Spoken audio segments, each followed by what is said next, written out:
서양 철학에 아주 정통하시고 특히 아리스토텔레스의 철학을 바탕으로 해서 그 신학을 완성하셨습니다. 그런데 그 신학을 통해서 이교도 그 당시에 이슬람에게 하느님 말씀 어떻게 전할 것인가. 이슬람은 예수님에 대해서 그냥 예언자 정도로 생각하고 있거든요. 그래서 그들을 어떻게 설득할 것인가에 대해서 상당히 고심을 많이 하셨어요.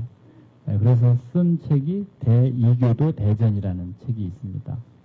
대이교도 대전. 그리고 그 그리스도교의 가르침을 전부 정리한 책이 신학대전이죠. 네, 안타깝게도 우리나라는 신학대전이 아직 다 번역이 되지 않았습니다. 근데 다행입니다. 여러분 다 읽으시지 않으셔도 됩니다. 네. 어려운 책 많이 읽는 것보다 어떻게 사는가가 더 중요하다고 저는 생각합니다. 우리는 삶의 가르침 충분해요. 근데 그렇게 못 삽니다. 저는 개인적으로 순교자 현양비 세우고 순교 성지 세우고 이런 축하하고 중요한 일이죠. 그분들의 영성을 우리가 본받을 일인데 그것보다 더 중요한 것은 우리가 오늘 어떻게 사느냐. 저는 이것이 더 중요합니다. 우리 교회가 정말 외적으로 성장했어요. 그래서 저는 그 성장에 대해서 상당히 비판적으로 보는 사람입니다. 이제 저 여기 강의 못하게 하셔도 할 수 없는데 또 평신도의 역할이 상당히 어떻게 보면 실종됐습니다. 평신도 교육시켜 놓은 다음에 어디 가서 일할 곳이 없는 왜냐하면은 평신도들이 본래 일으킨 교회가 평신도들이 자리가 없는 교회가 돼버렸어요. 그래서 제가 조금 교회 비판적인 말씀 많이 드리는데 정말 모든 것이 우리 어떤 기관이나 정부가 제도적으로 하는 그러한 방식에 너무 닮아 있습니다. 그래서 안타깝고요. 제가 성지 가보면 성지 건물만 있고 그 성지 프로그램이 없어요. 왜? 그것은 뭐냐 하면은 내용 없는 어떻게 보면 껍데기만 있는 것입니다. 거기서 무언가가 같이 논의되고 그렇게 살고 초대되고 거기에서 함께 살아나는 그러한 영적인 어떤 흐름이 있어야 되는데 그게 없다는 것이죠. 다행스럽게도 우리 수원교구의 우리 순교영성 강학은 여러분들이 여기서 이렇게 열심히 자리를 지켜주시니까 너무나 다행이라고 저는 생각이 들어요. 이 불꽃이 정말 타올라서 우리 교회에 큰 변화가 일어났으면 저는 좋겠습니다. 12번 천주는 온전히 아신다 그랬죠? 우리가 천지하다 그랬죠? 천지. 천주는 이미 무궁이 능하시다 그랬어요. 모든 것을 다 완전하게 아신다. 모든 묘리를 아신다. 무궁한 힘으로 묘리를 갖고 계시기 때문에 그렇게 다 만드신다는 것이죠. 여기에 만물의 크고 작음, 정하고 추함, 깊고 옅음, 무수한 귀신들의 은밀한 마음, 억만 사람의 숨은 뜻을 다 꿰뚫어 훤히 아신다. 털끝만큼도 속일 수가 없다. 또 억만 년 이전의 일과 억만 년 이후의 일을 역력히 눈앞에 벌어져 있으므로 그 아심이 무궁하시다 이르느니라. 여기도 이제 어떤 비유적인 표현인데요. 우리가 생각하는 그러한 암, 우리는 어떤 지식, 지혜, 이것이 인간이 알고 있는 두 가지의 삶의 방식입니다. 그런데 하나님은 우리의 모든 지혜와 모든 지식이 하나님에게서 우리가 나왔다고 생각한다면 그분은 정말 참으로 완전히 아시는 분이시죠. 그래서 그분으로부터 모든 원리가 나오고 모든 것이 그분에 의해서 이루어지기 때문에 그 삶은 상당히 어떤 추론적인 추상적인 그런 삶이 아니라 구체적이고 우리의 삶과 밀접하게 연관되어 있는 그러한 생동하는, 어떻게 보면은 살아있는 그러한 알미라고 생각할 수 있습니다. 그런 점에서 그분의 완전한 알을 우리가 한번 생각해 볼 수 있고요. 그 다음에는 그 무궁히 아름다우시고 좋으시다 이렇게 얘기했습니다.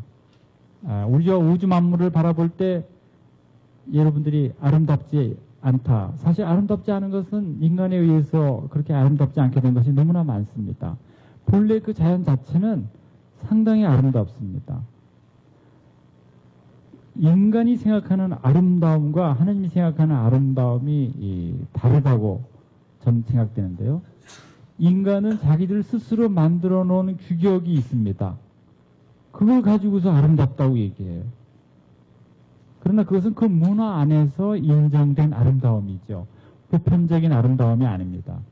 그러나 하나님의 아름다움은 모든 아름다움의 근원으로서의 아름다움이죠. 아프리카 사람들이 아름답게 치장하는 거 여러분 따라 하실 수 있겠습니까? 무서워요. 그렇죠? 네. 또 물론 이제 우리나라도 아름답다 그래서 아름답게 하려고 새로운 모습을 이렇게 갖추는데요. 하느님 모시기에 정말 아름다운지 모르겠습니다. 이것은 그 인간이 만들어낸 아름다움이거든요. 그런 아름다움은 결코 아니죠. 어떠한 모습도 하나님이 보시기에 좋다. 하나님이 아름답다는 겁니다. 여기 계신 분 모두가 하나님이 보시기에는 완전한 아름다움이다. 완전한 좋음이다. 그 말이죠. 어떤 모습이 없어요. 그것은 인간이 다 규정한 그러한 아름다움이죠. 그래서 그 무궁히 아름답고 무궁히 좋다. 그 조화이죠. 그 조화. 이게 무슨 조화인가? 그 조화하고 좀 차이가 있는데요. 그 조화도 마찬가지입니다. 우리가 잘 알 수 없는 그러한 변화들 안에서 일어나는 조화들. 여기에도 그런 얘기가 있죠. 천주가 만드신 만물을 보면은 그분이 얼마나 아름다운가. 어떤 아름다운 모습들이 있어요. 그냥 사람이 이렇게 아름다운 것도 있지만요. 아름다운 행위를 통해서 그 사람을 우리가 인식할 때, 그 사람을 우리가 알게 될 때 얼마나 아름다운가 이런 생각을 하게 되거든요. 그러한 아름다움. 정말 살아있고 우리를 생동감 있게 우리에게 그 아름다움을 전해주는 그런 아름다움. 하늘의 높고 넓음, 해와 달, 밝음과 땅과 바다의 두텁고 깊음, 초목의 변화, 그리고 마름과 온갖 기묘한 빛과 소리. 우리가 알지 못하는 아름다움이 너무나 많습니다.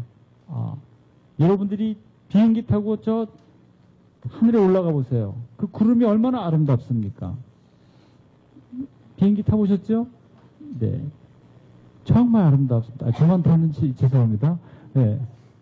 우리가 그건 뭘 얘기하냐? 우리가 아름다움을 모르는 부분이 너무 많다는 거예요. 우리가 현미경을 통해서 아주 미생물의 세계를 보세요. 얼마나 그 안에 조화가 있고 아름다운지요.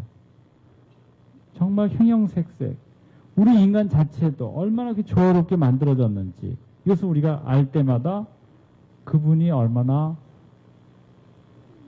무궁무진하게 아름다움을 갖고 계시고 그 아름다움을 우리에게 펼치셨는가 하는 것을 우리가 알게 되는 것이죠. 여기에 그 다음 페이지에 그런 말이죠. 무궁무진하다. 날마다 내시고 해마다 내시고 새롭게 내시고 당신의 본체 안에 반드시 무궁무진한 아름다움이 있다. 그 말이죠.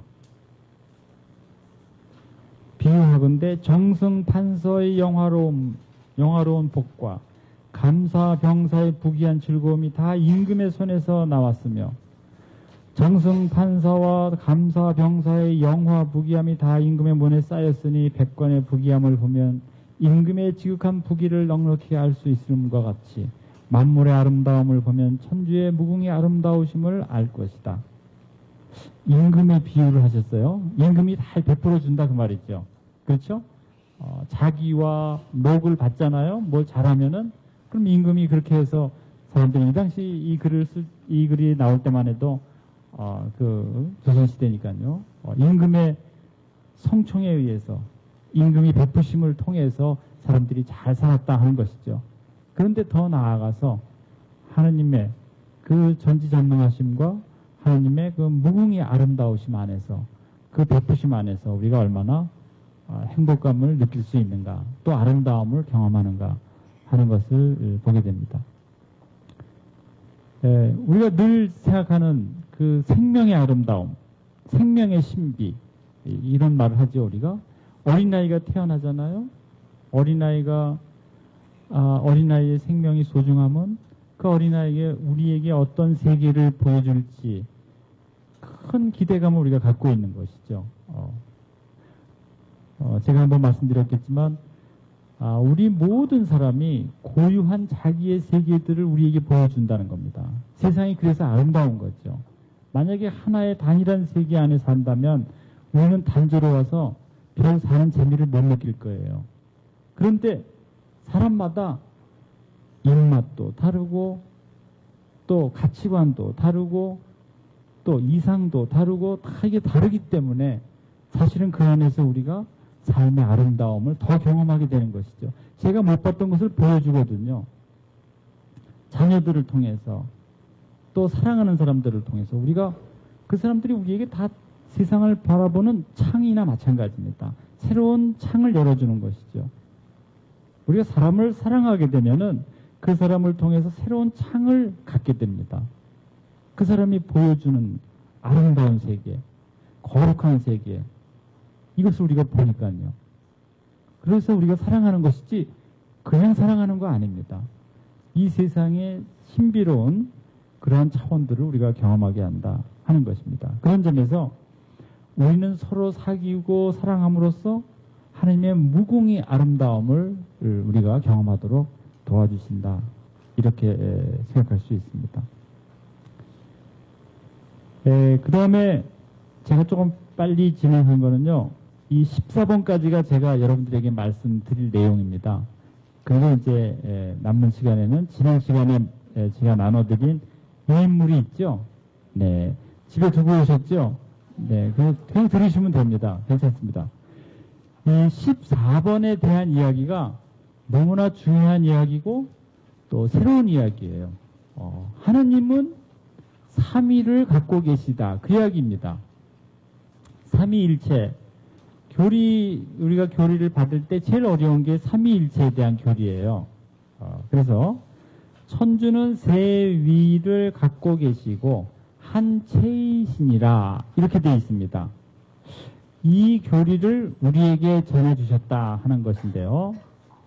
이 삼위일체 교리는 우리가 잘 알고 있듯이 기원 후 325년 니케아 공의회에서 정식으로 우리 교회의 교리로서 받아들인 하나의 가르침입니다. 그러니까 이전에는 여기에 대한 논의가 상당히 많았어요. 하느님이 어떤 분이신가? 앞에서 뭐 전능하시고 아름다우시고 지극히 선하시고 모든 형상의 근원이시고 우리가 다 얘기했죠. 그런데 이 모든 이야기들을 하나로 귀결시키는 내용이 사실은 이 삼위일체라고 볼 수 있어요. 트리니타스라 그래요. 트리니타스. 삼위일체.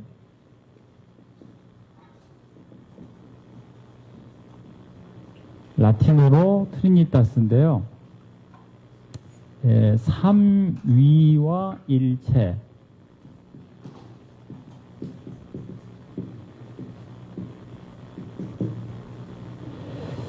삼위가 있다. 삼위. 왜 이 교리가 그 콘스탄티누스 대제 때 이 니케아 공의회를 열어서 이 교리를 받아들이게 되었을까? 제가 철학을 하면서 이 문제에 대해서 고민을 좀 해봤습니다. 왜 이 교리가 나왔을까? 구약에서는 앞에서 우리가 본 대로 한 분이신 하느님에 대한 이야기가 있어요. 그렇죠?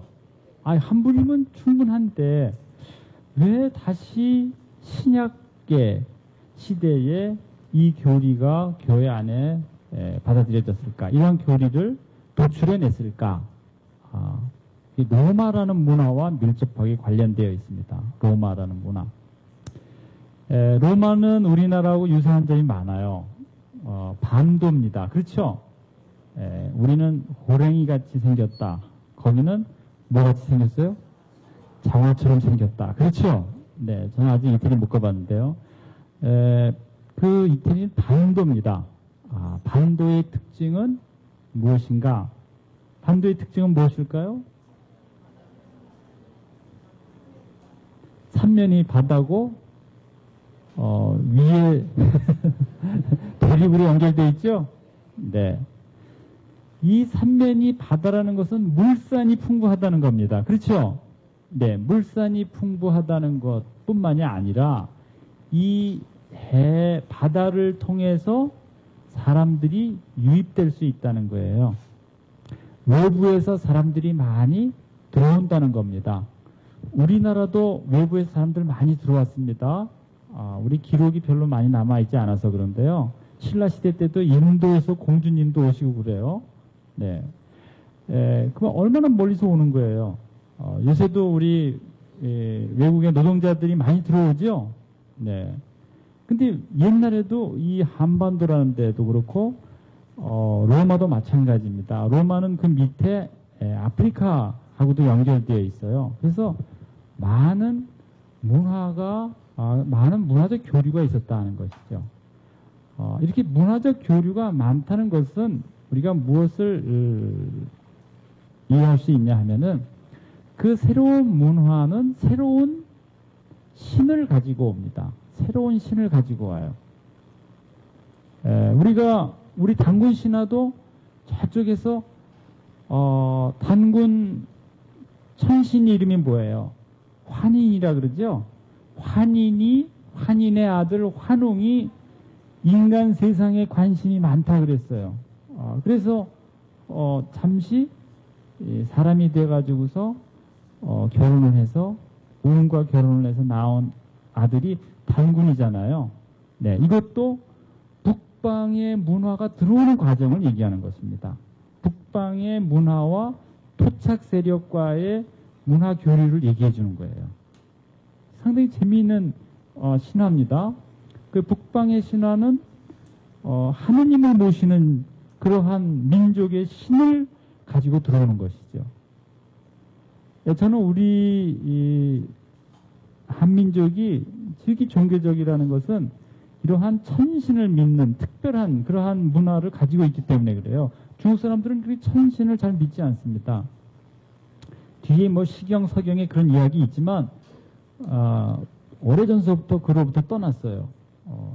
그런데 오히려 우리는 그 근거를 시서에서 찾는 것이죠. 그것이 우리나라 사람들이 가지고 있는 종교적 심성이라고 저는 생각이 됩니다. 다시 말씀드리면 외부에서 신이 들어온다는 거예요. 자기의 신념 체계는 신과 더불어서 형성이 되기 때문에요. 그러면 로마에 신들이 상당히 많습니다.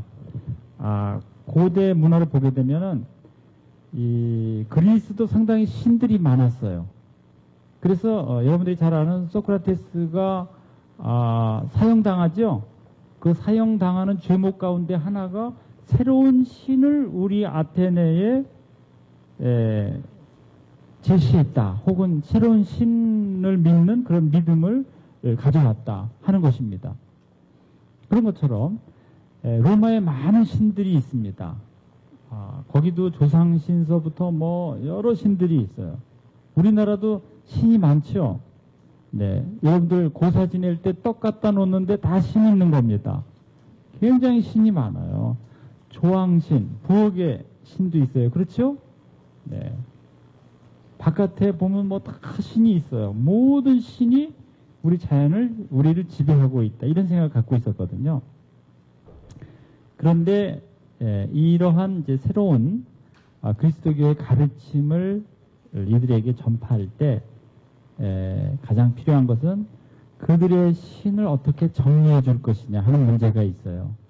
그것이 하나의 토착화 과정입니다.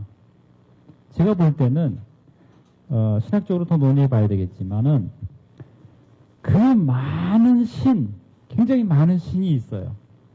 그게 다 신입니다, 사실. 그 많은 신들은 당신들이 생각하고 있는 그 많은 신은 이 삼위 안에 귀결될 수 있다 하는 것입니다. 모든 신들은 삼위 안에.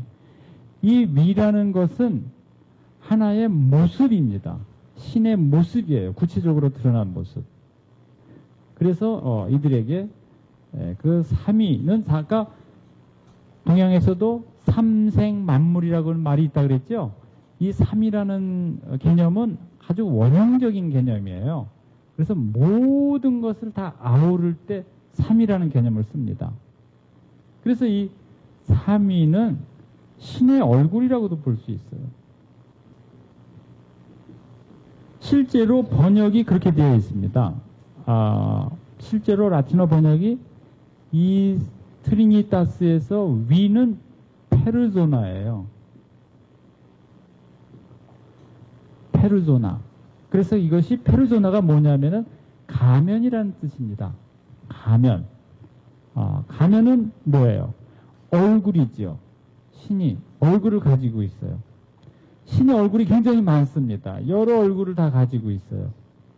그 얼굴이 여럿이지만 그분은 어떤 분이라는 거예요? 한 분이라는 거예요.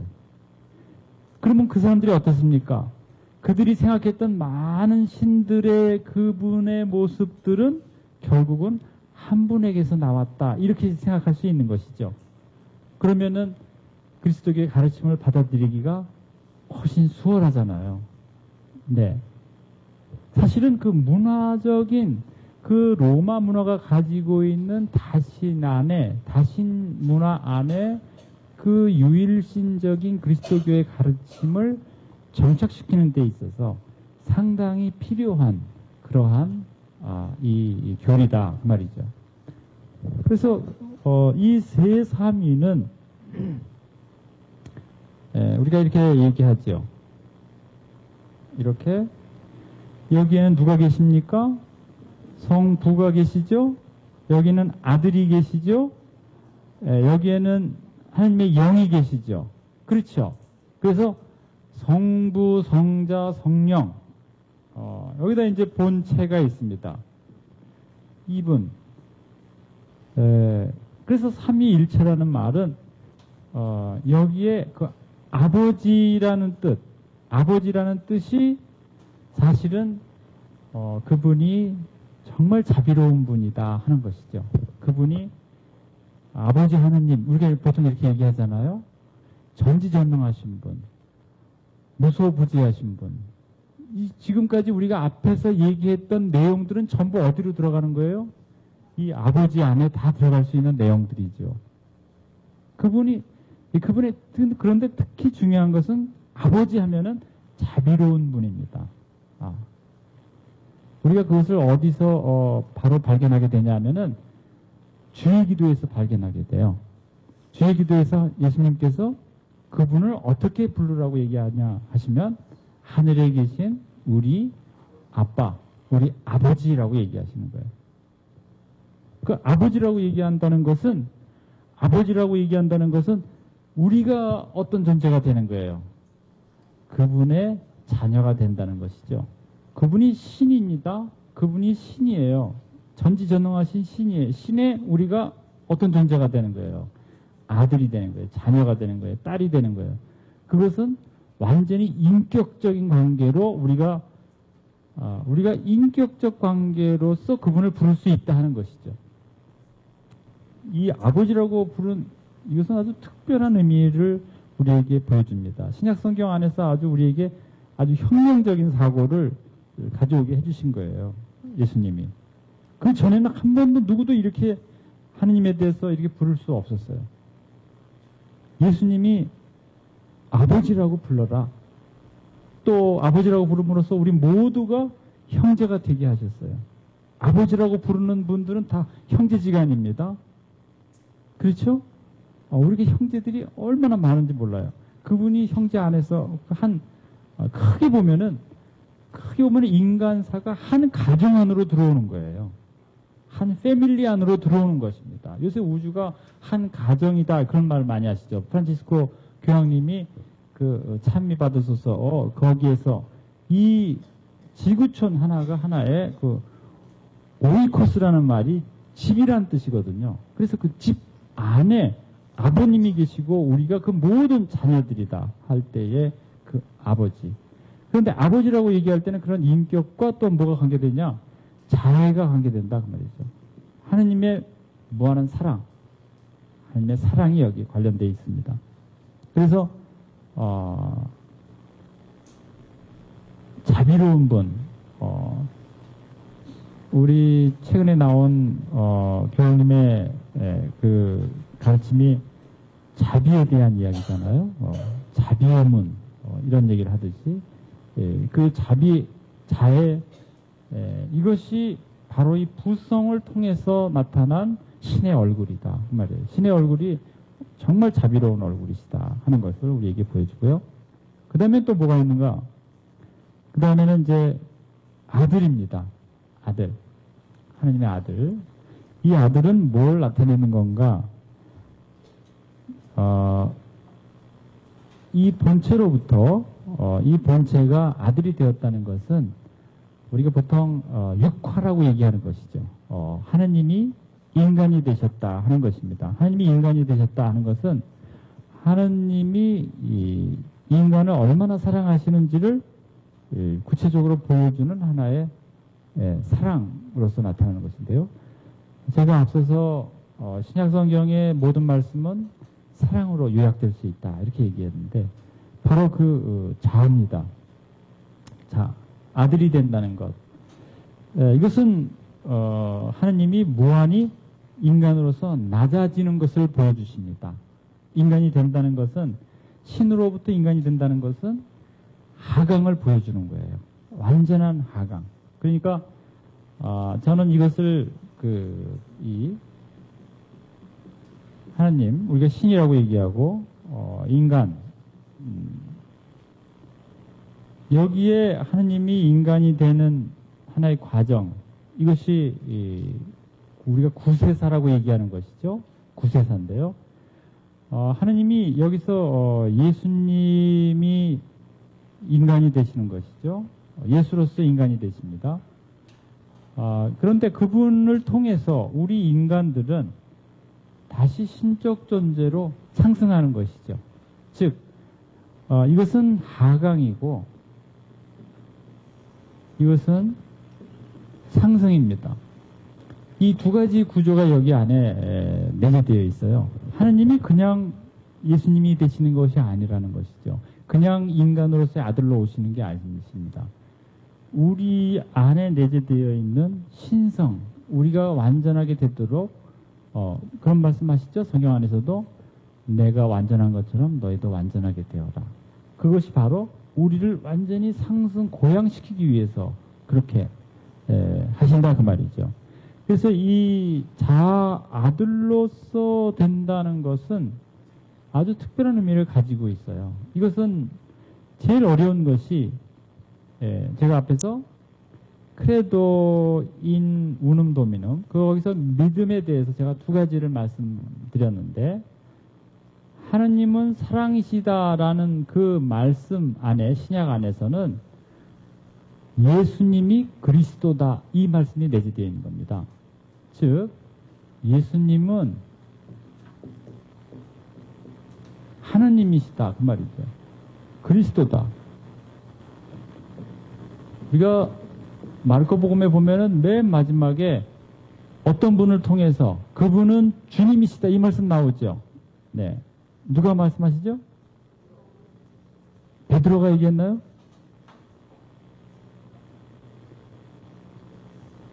아, 그분은 주님이시구나. 백인대장이 얘기하죠? 네, 굉장히 중요한 가르침입니다. 중요한 고백이에요. 왜냐, 마르코 복음은 처음부터 그분이 누구일까 계속 물어가는 복음서입니다. 그 주제가 그렇게 돼 있어요. 그분의 정체를 계속 알아가려고 하는 거예요. 아무 말 하지 말아라. 나에 대해서 아무 말 하지 말아라. 계속 감춰져 있어요. 그러다가 그 복음서 끝에 가서 그분의 정체가 백인대장을 통해서 나타납니다. 그분이 주님이시다 그 말이죠. 그분이 주님이시다. 예수님은 그리스도이시고 메시아다 그 말이죠. 그렇죠? 예, 하느님이시다. 하느님 그분이시다. 이 고백입니다. 이것이 아주 가장 중요한 그리스도교의 가르침이죠. 우리가 그리스도인이라고 얘기하는 것은 예수, 그 역사적인 예수가 그리스도임을 믿습니다 하는 것을 우리가 고백하는 것입니다. 그 이야기를 이 삼위일체에서 그대로 담아내는 것이죠. 그분이 하느님의 아들이고 그분이 인간이 되셨다 하는 것을 보여주는데요. 그 다음에 이제 하느님이 영, 그분이 영으로 계시는 것이죠. 영으로 계신다는 것은 하느님의 어떻게 보면은 제한됨이 없는 존재의 양식이고 우리가 하느님을 체험하는 방식이라고 볼 수 있습니다. 하느님이 우리와 함께 계시다. 무소부재하다. 어느 곳에서나 언제나 우리와 함께 계시다 할 때 영으로서의 그분을 우리가 생각하게 됩니다. 그때 영, 고대에서는 그런 생각을 했어요. 성부로부터 성자, 그 다음에 영이 나온다. 성부로부터 성자가 나오고 성자로부터 영이 나온다.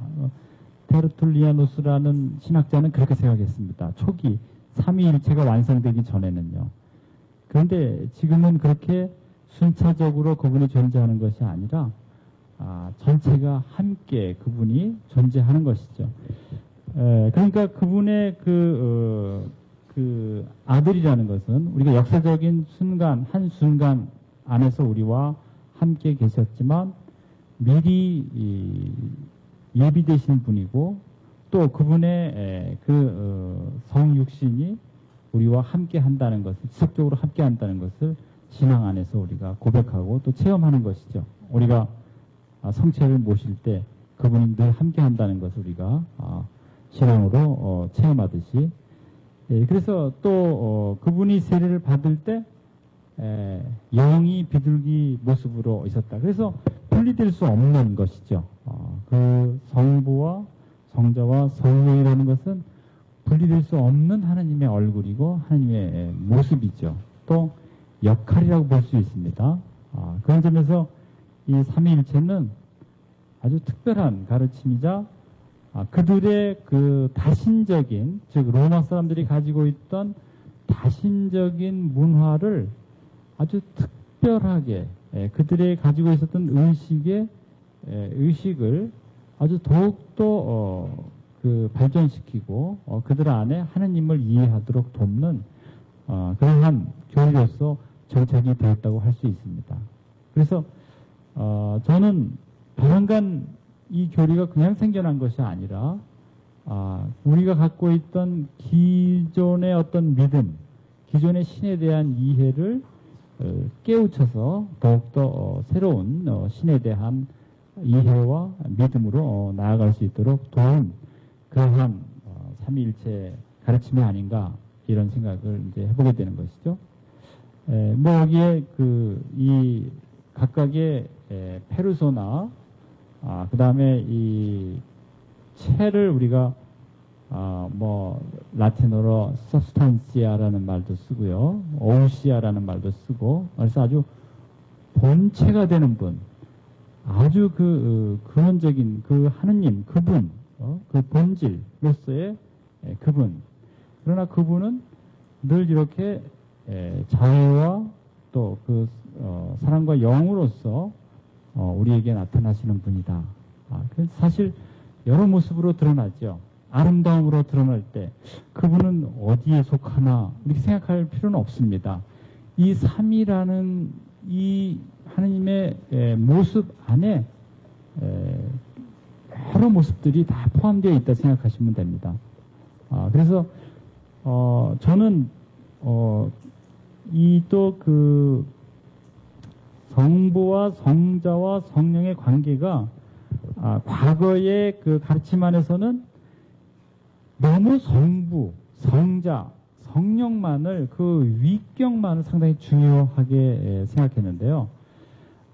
제가 공부를 해보니까 이미 중세 때서부터 성부와 성자와의 긴밀한 관계, 성자와 영과의 긴밀한 관계, 영과 성부와의 긴밀한 이것이 분리된 어떤 하나님의 얼굴이 아니라 깊이 상관성을 갖고 있는 그러한 얼굴이라는 것이죠. 그래서 이 상관성이 상당히 중요하다는 겁니다. 이 세 하나님의 얼굴이. 그래서 우리가 성경 안에서도 볼 때 예수님이 이 세례를 받을 때 영이 나타난 것이라든지 또 예수님이 홀로 깊이 기도하는 모습을 우리에게 보여주신다든지 그러한 모습들이 바로 성경 안의 내용들이 이러한 관계성들을 아주 잘 나타내는 그러한 신앙 고백이라고 볼 수 있습니다. 성서 내용이라고요. 그래서 이 점에서 이 부분들을 우리가 한번 잘 이해할 필요가 있고요. 초대교회 우리 신자들이 이 삼위이신 천주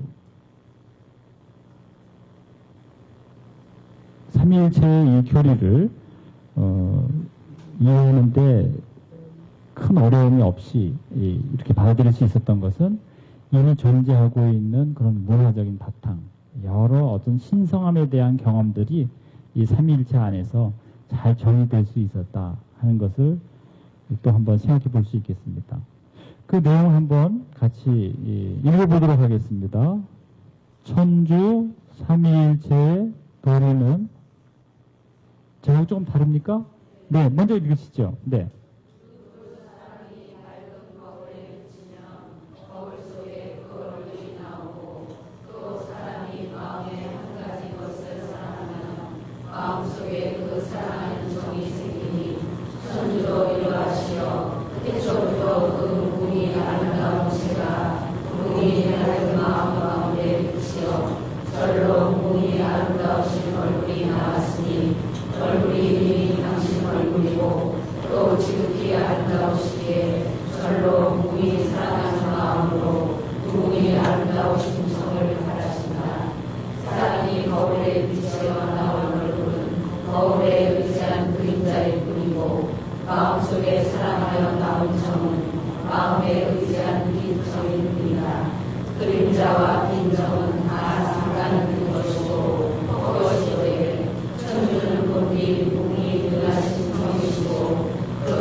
없이죠? 네. 조금, 특별한 표현이 있습니다. 그게 뭐가 있냐면은, 성과 정으로 표현됐어요. 그렇죠? 네, 성과 정. 이 성정의 이론은 성리학적인 용어입니다.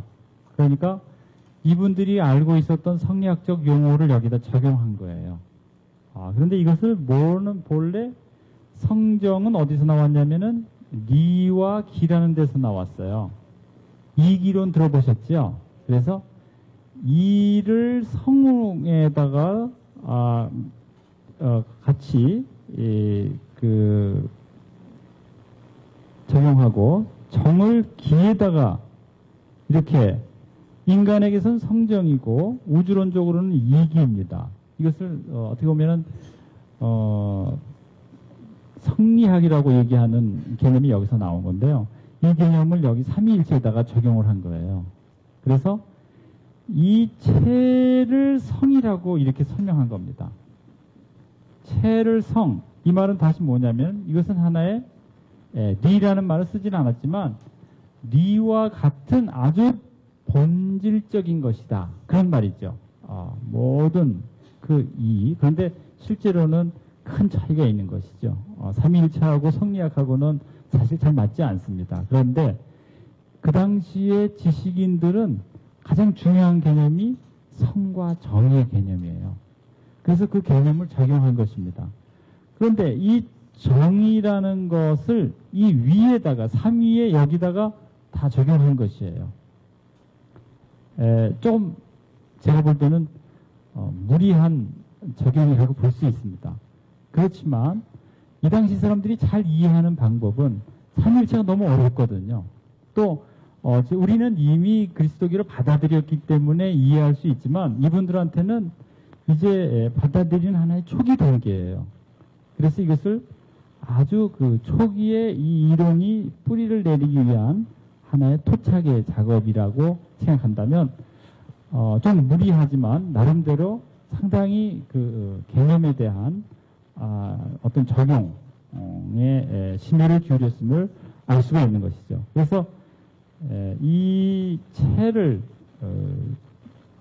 예를 들면 체용론이라는 말도 있습니다. 그런데 여기에 성, 리 이런 개념들 가장 근본적인 개념들을 삼위일체의 체 개념에다가 적용을 하고 위의 개념에다가 정을 적용한 것은 나름대로 그 성리학적인 개념과 상통되는 점이 있다 이렇게 생각했던 것 같습니다. 그럼에도 불구하고 이 아비와 사랑과 성령의 이 관계, 예전에는 이제 성신이라 그랬죠. 성령이라고 얘기하지 않고요. 그래서 여기에 성신이라는 말이 나오는 것입니다. 그래서 이 아비와 아들이 서로 사랑하여 발하신 것이 성신이다 이렇게 얘기했는데 이제 여기에 완전한 일체를 통해서 영이 나타났다 이렇게 본 것이죠. 그런데 이 각각이 다 하나의 정으로서 표현한 것은 상당히 초기 이 교회의 한 이해 방식이고 또 적용주의의 적용의 하나의 방식이라고 말씀드릴 수 있겠습니다. 중요한 것은 이 세 모습들이 인간의 삶에 드러나는 하나님의 모습이라는 것이죠. 현상적으로. 우리는 이분들의 모습을 통해서 사실은 하나님이 계신 걸 알고 또 그분이 바로 이렇게 인간을 사랑하시고 우리와 깊은 관계를 맺고 계신다는 것이죠. 그런데 우리와 관계하시는 그분의 모습이 이러한 그 세 위의 깊은 사랑과 또 관련이 있다는 것입니다. 그 사랑의 관계가 우리를 사랑하는 그 모습으로 드러난다는 것이죠. 그 점을 여기서 설명하고 있다고 보겠습니다. 시간이 없기 때문에 제가 여기 나눠드린 거는 조금만 설명만 드리도록 하겠습니다. 지난 시간에 나눠드린 그 유인물을 잠깐 보시면, 여기에 세 가지의 신존재 증명에 대한 이야기가 있는데요. 첫 번째는 이제 그 뿌레마르라는 신부님, 프랑스 신부님입니다. 이분이 중국의 경전들을 굉장히 열심히 공부하셨어요. 그래서 처음에 그 그리스도교의 가르침을 중국에서 정리하신 분은 우리가 마테오 리치로 잘 알고 있습니다. 그렇죠? 네, 그분이 쓴 책 이름이 뭐예요? 천주실이죠. 그런데 마지막 세대에 또 책을 쓰신 분이 바로 이 뿌레마르 신부님이에요. 그분은 어떤 책을 썼는가? 유교실의라는 책을 썼어요. 유교실의요. 각주 일본을 보시면 거기에 뿌레마르 신부님이 유교실의를 썼는데 거기에 7번째 책 이름이 상제실의라는 내용이 있습니다. 그 내용을 그 상제실의라는 내용이 바로 상제에 대한 증명을 쓴 거예요. 그러니까 이 신부님은 어떤 신부님이냐 하면은 여러분들이 그 아담샬 아시죠? 소현세자하고 그 아담샬하고의 만남에 대한 기록이 있다 그러는데요. 그 아담샬과 관련된 아담샬보다 조금 후대 사람으로 아마 알려져 있을 거예요. 그 마지막 그러니까 중국 예수 회원들 가운데 마지막 세대 분입니다. 그분이 어떻게 상제가 존재하는가를 중국의 경전들을 다 찾아서 쓰신 거예요. 그렇기 때문에 이분의 상제 존재에 대한 설명은 마테오 리치보다 훨씬 발전된 이론을 보여줍니다. 그러니까 마테오 리치의 천주 증명은 아주 초기의 증명이라면, 그리고 스콜라적인 증명이라면 우리래요. 뿌레마르 신부님의 이 증명은 마지막의 증명이에요. 그리고 아주 토착적인 증명이에요. 그래서 내용들이 상당히 재미있습니다. 거기에 제가 두 번째 역경에 이르기를 하는 내용 나오죠? 네, 역경에 이르기를 상제가 동방에서 나오신다고 하였는데 호은봉이 해석하기를 동방에서 나오는 것에서부터 동북에서 이루어진다고 하는 데까지 만물이 생성하는 순서이다. 그러면 이것을 누가 낳게 하고 길게 하겠는가? 반드시 그렇게 하는 주제자가 있으니 그것을 상제라고 일컫는 것이다. 이것이 첫 번째 증거다. 이분은 스콜라를 들어오지 않습니다. 그냥 그 자체적으로 이것을 설명하는 것이죠. 그 밑에도 그런 말이 있어요. 서경에 이르기를 꿈의 상제가 훌륭한 보필을 주신다 하였는데 주자가 해석하기를 이에 의하면 진실로 한 분 계시는 천재가 고종에게 이르기를 내가 그대에게 보필할 자를 줄 것이다 하였으니 이 같은 일이 없다고 말할 수는 없으며 단지 천리라 하여도 역시 옳지 않다. 이치적으로 그렇게 된다 하는 것은 옳지 않다는 것이 인격적인 증명을 얘기하는 것입니다. 또 그 밑에 보면은 서경에 이르기를 오로지 하늘만이 백성을 낳았다고 하였다. 오경정이 해석하길 백성은 상천이 낳았으니 형체와 정신은 하늘이 부여하였다. 백성의 기에 유행함을 받아 각자 성령과 여기서는 성의 영험함을 얘기하는 것이죠. 여기서 얘기하는 그 삼위일체의 영이 아닙니다. 심식이 있게 되는 것이다. 백성에게 그 마음이 있으니 하늘이 그들을 돕는 것이다. 하늘이 한가 사람에게 목숨만 내리는 것이 아니라 형체와 심식을 주시어 이에 다시 돕는 것이다. 백성은 마음이 있어 언행시비 득실 의식에 쓰임 움직이고 그침에 마땅함이 하늘에서 받아 각각 떳떳한 이치가 있지 않음이 없는 것이다. 그래서 도에 맞으면 편하고 도를 잃으면 위험하니 그 편하게 사는 것을 도와 항상 살게 하는 도를 있게끔 하는 것이다. 도와 항상 살게 하는 도를 있게끔 하는 것이다. 이것이 세 번째 증거다. 또 서경에 이르기를 오로지 하늘만이 총명하다 하였다. 이런 말이 있는데요. 1강에 해석하기를 오로지 하늘만이 높고 높은 곳에 있어 지극히 허하고 지극히 공정하며 지극히 신령하여 들으려 하지 않아도 귀가 밝아서 들리지 않는 것이 없고 보려 하지 않아도 눈이 밝아 보이지 않는 것이 없다. 정령, 왕이 내리는 그런 명령이죠. 그것의 득실과 민생들의 편안함과 근심만이 아니라 어느 것도 하늘의 보살핌에서 벗어날 수 없는 것이다.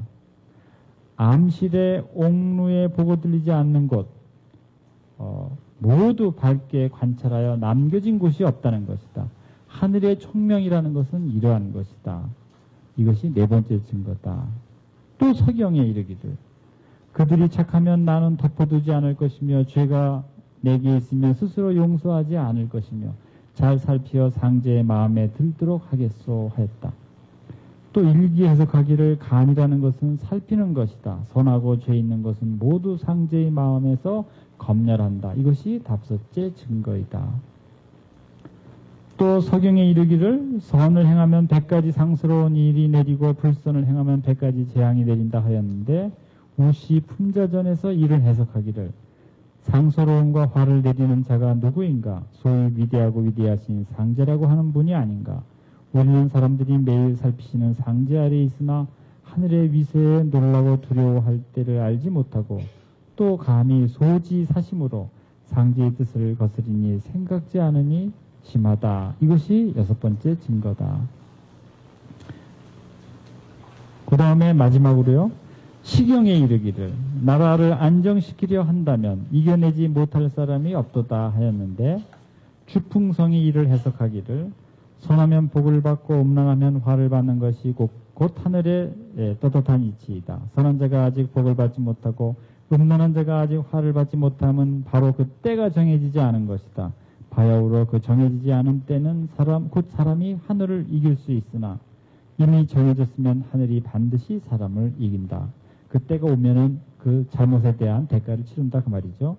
그러므로 오늘 화를 받는 자가 어찌 다른 날에 복을 받지 않는다고 할 수 있으며 오늘 복을 받는 자가 어찌 다른 날에 화를 받지 않는다고 할 수 있겠는가. 그 음란한 자가 화를 받는 것은 하늘이 증오하는 것과 유사하다. 그러나 음란한 자에게 화가 가해지지 않는 것은 악을 벌하는 공정한 이치이다. 하늘이 어찌 증오함이 있겠는가. 후일의 화가 증오가 아님을 안다면 오직 아직 화가 미치지 않음이 비호를 받고 있는 것이 아님을 알 수 있으니 나중에 정해지겠지만 지금은 정해지지 않은 까닭이다. 다만 어느 때에 과연 정해질지 알지 못하는 것이다. 이것이 일곱 번째 증거입니다.